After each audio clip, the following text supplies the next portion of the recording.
Thank you, Mr. Mayor.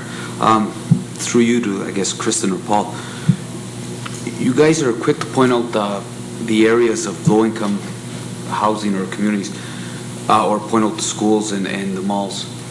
Out of all these areas, how come you guys didn't point out group homes? Like, what's the crime like around the group home areas, or you guys don't know?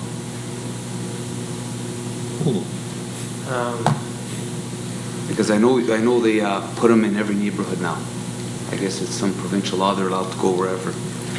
I don't think we noted that there was specifically higher crime anywhere near any of the youth homes.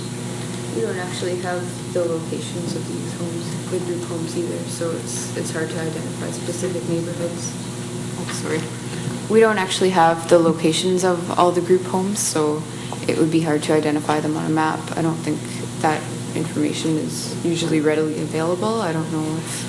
But I do know where they are, and just now looking at the maps, I don't see a strong correlation. Okay. Okay, you also said that communities report crime differently and have different policing strategies. Could we have not made some phone calls to other communities and get an average, a rough average of the youth and the criminal activity around? We could ask our police department. From what I know, there's huge differences in what different communities' priorities are, and what different programs are running. In some of the larger communities, they don't even report breaks and enters because they've got maybe 100 murders a year, so they don't even bother reporting break and enters. I don't know if there's anything you want to add to that, Steve, but in talking to the police department, in our experience, there was going to be no way to compare one community to another. They record the stats totally different from place to place. Thank you, Mr. Mayor. Councillor Tlatek. Thank you, Mr. Mayor. A couple of questions, actually. The presentation is good, and there always has to be a starting point, and I can understand the starting point. But what we're saying here is, are we saying that the youth in crime cannot afford to pay for or enter into organized sports? Because lack of funds or affordability, and are in lack of funds for transportation to get to these places in my to participate? My personal opinion is soccer is $75 at most. There are programs, Jumpstart and others, to get them in for free, but they don't seem to be being accessed. The YMCA in 2006 or 7 gave out 250 free Y memberships, and only 25 of those kids showed up. So I don't think cost may be partially a factor, but I don't think it's the major factor. It may be transportation, or it may be the parents that just won't take them or allow them to go, or as the Y told me and Debbie Bourne told me, sometimes you just gotta, what they used to do is just show up on a street, close the street, and have activities all week long, and the kids just see it on their front lawn and they participate. I do think transportation is part of the problem, but it's also, the kids not knowing about an event, or their parents not telling them, or them not getting there. So again, to me, 30 years ago used to be very neighborhood-centric, where you just knew in your neighborhood what was happening, and there was involvement with the community, there was involvement with the neighbors. When you get to more organized, centralized events, it doesn't seem to reach, part of our population. And it'd be interesting if you map like the neighborhoods people came from for Bonsu. You're going to see probably half our neighborhoods attend Bonsu very well, and the other half don't. And Bonsu's free for the most part. So why doesn't that other half get involved? Those are the questions that I think need to be answered. Thank you. And actually, one more question, Mr. Mayor. It seems to me that the direction was the low income for some reason. We as a council, we commit millions of dollars towards areas of sport, mostly directed towards for the youth who cannot afford by way of money to participate in organized sports. And we built the skateboard park, and we're just in phase 1 of that. We have phase 2 to do, and we have an SR center and have hockey and entertainment there.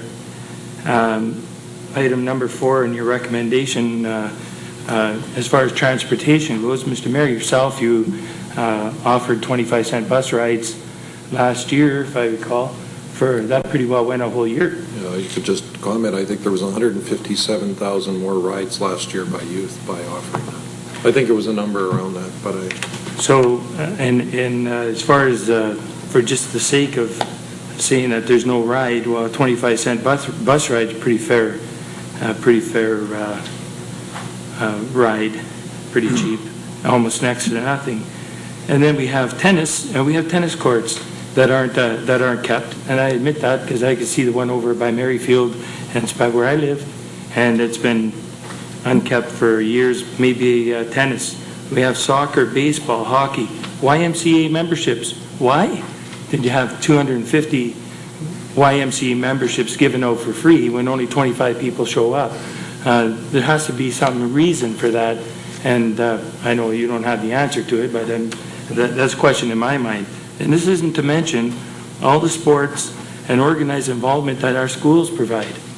Schools provide that right from elementary school right through high school. We have basketball and hockey and football and all the good things for the youth. And it doesn't matter if you're low income or if your father's a millionaire, you're still going to school. So there's still sports there for you. So my question is, why do we continue to have any youth crime when we have so much to offer our youth? Just a couple comments. One of the things, with even when bus was 25 cents, those do go in specific routes that don't necessarily cater well to where people live and where they need to go to. And this kind of correlates with the seniors bus. You know, the seniors bus goes from the retirement homes to Group Health Center to Winners to the mall and does this nice loop that's very convenient. I mean, one of the ideas was thrown out is every Saturday, every second Saturday, you went from some of these neighborhoods like Chapel Albion, Gooley, Second Line, and went to, the Y from 12 to 1, then went to the library from 1 to 2, and then to somewhere else from 2 to 3. That would be very convenient, and it would, I think it would go a long way to getting people. It's a direct recreation route. I'm trying to remember what your other point was on. Okay. There are sports and recs as you get later into school, but from my experience in doing early childhood development work, if you don't get involved even before the school level, like if you're not a child involved, by the age of 5, 6 years old, you tend not to get involved in anything later on in life. So again, this goes back to having very young children getting involved in community activities, and then they tend to stay involved.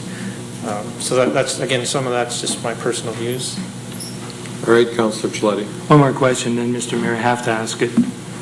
Is, we'll talk about 5 or 6 year olds and getting involved at that age. How would any 5 or 6 or 4-year-old know about a swimming program, say at John Road Center, unless an adult tells them? So what we're saying over here is, what you're saying is, I guess the parents are not contributing to their child's development in that area. Is that what we're saying? So what you're saying is that it's a parent's responsibility. That's what I'm saying. I kind of lean that way because I've been down that road. Okay. Yes, So what is that? I'm trying to tie all this into sports and all this bus fares and everything. Well, I think really that's the intent. The next job of the committee being set up is to actually come back and give actually step-by-step recommendations. Okay, I can go with that. Yeah, it's not going to happen all tonight, all right, there'll be a group that looks at it very intensely and comes back to council and said, this is a good thing. Thank you, Mr. Mayor. Okay.